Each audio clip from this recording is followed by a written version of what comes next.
This Sunday, we celebrate what is called Epiphany. Epiphany, which means to show forth. In other words, we celebrate that God was shown forth in Jesus. The story that we use is that wonderful story from Matthew of the three wise men, or three kings, whichever they may be called. The story tells us that the three of them followed the star.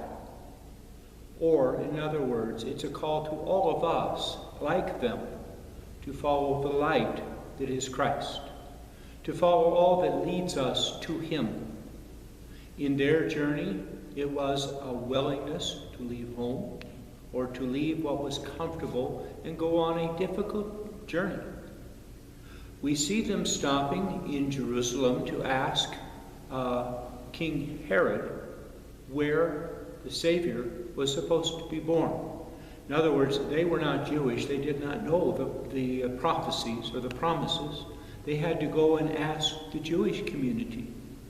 And so we are encouraged on our journey of life, our journey to Jesus, to seek the wisdom of the Scriptures, and especially the Old Testament prophecies which speak about Him.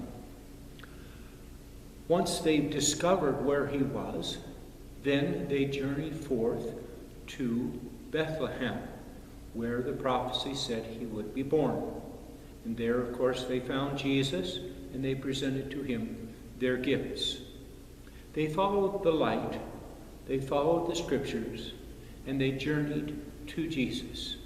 This is the pattern for us as well, as we ourselves, life's journey is to Jesus and to that light, to follow Him, to seek Him every day of our lives.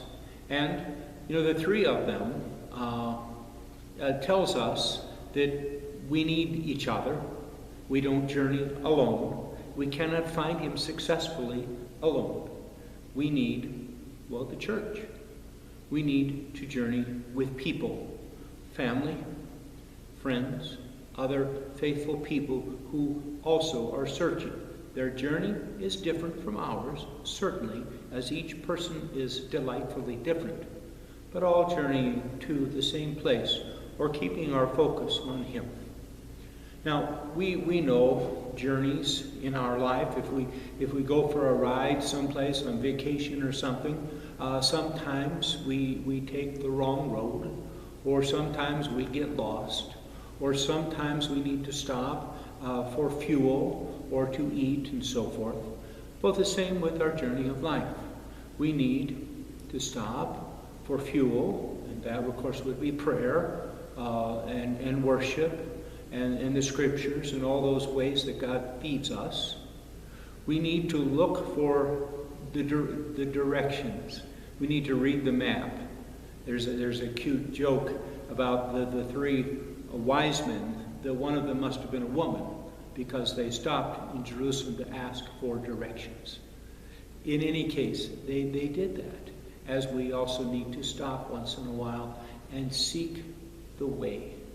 And that, of course, through prayer, through meditation, through worship, in the many ways that we connect with Jesus.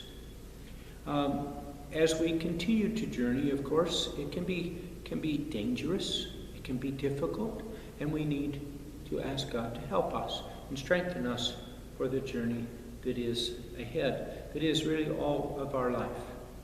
This year in church, we will really focus on that map, if you will, to Him that is written by Mark, the Gospel of Mark.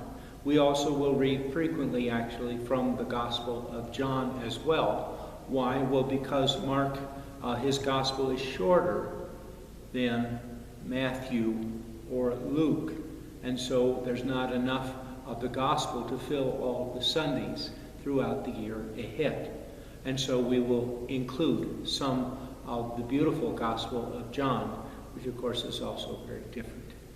In either case, both of them will help us to find the way, to find the light, to find Christ.